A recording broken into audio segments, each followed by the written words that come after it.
I love Ikaruga. It's one of my favourite shmups of all time, and while it's not the literal first one I picked up, it definitely played a big part in getting me into the genre.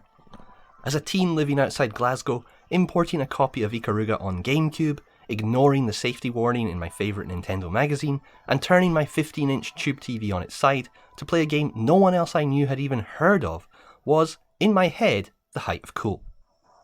In the years since its initial release in 2001, however, Ikaruga seems to have become something of a controversial game among shmup fans. Now, we're not talking Last of Us Part 2 levels of controversy, or even anything close to that, but there is definitely a split, and while I am and always will be a massive fan of the game, I can absolutely see why that's happened. I think there are two main reasons for not liking Ikaruga, and I'd like to look at each in turn. The first reason someone might not like Ikaruga is, simply enough, because they just don't like playing Ikaruga. Like I said, I love it, but this one is completely understandable to me. Ikaruga makes some pretty large departures from what could be termed classic shmup gameplay. To understand why people may not like Ikaruga, we'll first have to examine what Ikaruga is, so bear with me if you already know it inside out. For those who haven't played it though, Ikaruga, while on the surface looking like a standard if very attractive shmup, has one core mechanic, which can then be divided into several smaller sub-mechanics that really sets it apart from almost everything else that came before it. That mechanic is of course polarity switching. You can change your ship from black to white, and this changes your bullet's polarity too. Enemies are of one polarity or the other, and if you shoot an enemy of one polarity with a bullet of the reverse polarity, you will deal increased damage. Your ship can also absorb enemy bullets of your own current polarity. Now this much I think practically everyone who's ever played the game understands. It's the central mechanic and it's necessary to understand it to progress in any meaningful way whatsoever. However, the polarity switching goes beyond that to affect score in an absolutely massive way, and I think it's this mechanic in particular that makes or breaks the game for people. So as mentioned, enemies are of one of two polarities. If you kill 3 enemies of the same polarity in a row, you begin a chain. To continue the chain, you can either kill another 3 enemies of the same polarity, or switch to the other polarity and kill 3 enemies to increase your chain to 2. The only important thing here is that you keep chaining in threes. So you can kill 6, 9 or 27 enemies of the same polarity and maintain your chain. Now the game does not expect you to kill only black ships or only white ships. Instead it deliberately delivers enemies to you in formations that allow you to pick them off in threes while maintaining your chain counter and taking them all out. And this, I think, is what lies at the root of any splits in opinion about the game itself. This design means each stage becomes something almost like a puzzle. You have to play and replay each stage, memorize the enemy patterns, and work out how to take them all out in the way that maintains your chain. For large parts of many stages, there is essentially only really one way, or at least one optimal way to do this. The game, in other words, is dictating to you almost exactly how you have to play it. There are some choices you can make, more as you progress through the stages, but especially early on, there is basically only one optimal, predetermined path that you must follow rigidly to get the best score. Now for me and for people who love Ikaruga, I think the fun of the game and what we consider the genius of its design is in working out and seeing how cleverly the enemy patterns have been implemented, and then practicing till you can get good enough to successfully follow the alleys that the game so often forces you down. I find what the developers have done in this respect absolutely brilliant. There are so many different ways of arranging the enemies in these match 3 patterns. Sometimes they just come in big groups, sometimes in alternating lines you have to pick off, sometimes in groups of 2 followed by a 1 on the other side of the screen, and so on. I like working out what I have to do and then doing it. Most of the people who don't like Ikaruga, I suspect, do not like this.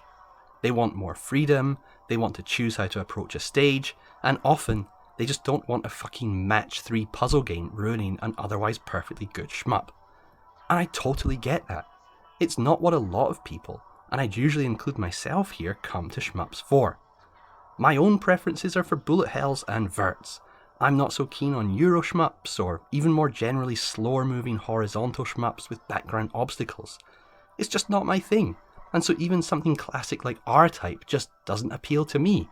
and I think a lot of people probably feel the same about Ikaruga. The chaining mechanic is basically a puzzle mechanic, and completely understandably, a lot of people simply don't like it that much. So what this first reason for not liking Ikaruga essentially boils down to is personal preference. I know that might sound like a cop-out, but that's what it is, and I think it is perfectly valid to rate the game badly based purely on this preference. To me, it elevates the game. To some, it ruins it.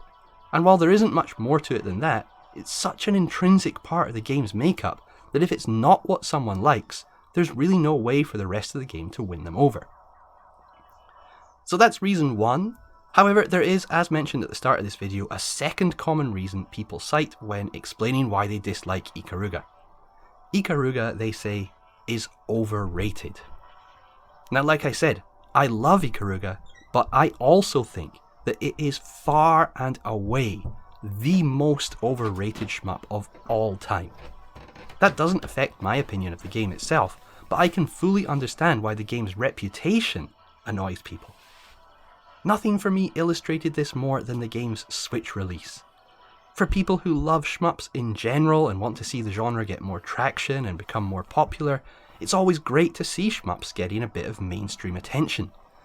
But in the case of Ikaruga, it can also be a bit annoying. First of all, because it is always Ikaruga. Crimson Clover recently hit the Switch, and other than Nintendo Life, who do an amazing job of promoting shmups, Crimson Clover has got almost no mainstream attention whatsoever. Now, Crimson Clover is an incredible game. It's never been on a home console before, and this Switch port is as full-featured as they come, and even has additional content exclusive at release to the Switch version. And yet, it's been met with almost total radio silence. Ikaruga, on the other hand, arrived on Switch and PS4 in its 112th incarnation, and immediately attracted a bunch of big YouTubers and gaming sites like the proverbial flies to shit. And of course they were all gushing with their praise. Whereas mainstream sites usually end any shmup review with this idiotic comment about how, despite it being really fun, it could have been a bit longer, or how giving the player infinite continues makes it too easy. The gaming press were falling over each other to lavish praise on Ikaruga. Again. Maybe they're just happy because they can recycle old content from previous releases of the game, who knows, but certainly no other shmup ever gets this sort of attention. But hey, maybe it's just because they do genuinely love the game because they think it's so good. Well, maybe, but I doubt it. And to illustrate this point, I'd recommend watching I think he's fairly popular, the video game YouTuber RGT85 as he tries the game out, because his video I think perfectly encapsulates what it is that annoys so many people about Ikaruga's reception. Now before I start talking about that video, I want to be very clear, I'm not shitting on this guy or his channel, I don't watch it personally, but maybe his other stuff is all great, I do not know. This video, however, in it he sits down to play Ikaruga and from the off talks about the game in the standard glowing terms. It's a classic, it's amazing, whatever. He then proceeds to play it, paying zero, and I mean absolutely zero, attention to the chaining mechanic just described. Now he is at pains to make clear that he's not great at the game or even the genre, so before anyone calls me elitist, I want to be very clear, that is absolutely fine. It's not about being good or bad at the game. I'm not great at it myself, to be honest, and if someone wants to play like that and they find it fun, fine. No problem. But please, do not then claim that the game is some masterpiece. If you watch that video, you'll actually see that if you don't play Ikaruga with chaining in mind, the first couple of stages at least are incredibly easy and dull. There is nothing stand out about it whatsoever. In the later stages, of course, that becomes less true, and I might even say they are geared towards both survival play and score play, but the first stage most definitely is not. Take away the chaining, and you're left with something utterly mediocre. So why is this guy singing its praises? The answer, I think we can safely say, is hype and reputation. He calls it a classic because he has heard so many times that it is a classic, and maybe doesn't trust his ability or confidence to say otherwise. Now that of course is just one video, but spread that out over the whole internet and you end up with a potentially very irritating phenomenon. Wonderful, exciting new shmups get consistently ignored, while the same shmup pops up again and again and grabs all the praise and attention, and does so for reasons a lot of the people lavishing it with such praise don't even seem to understand.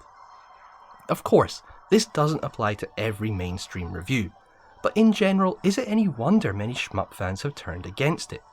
Especially when added to the common perception that not only did its predecessor Radiant Silvergun do a lot of what Ikaruga does first, it may even have done it better. That's not an argument I want to get into myself, but I think it's safe to say that there is an imbalance in the amount each game is discussed that's not based solely on their respective merits. So does any of this mean that you should not like Ikaruga? Of course it does not. But nor should you feel any obligation to praise it if you don't like it. By its very nature, it's going to be a divisive game. I think I've made it pretty clear by now that I stand firmly on the It's a Stonewall Classic side of the divide.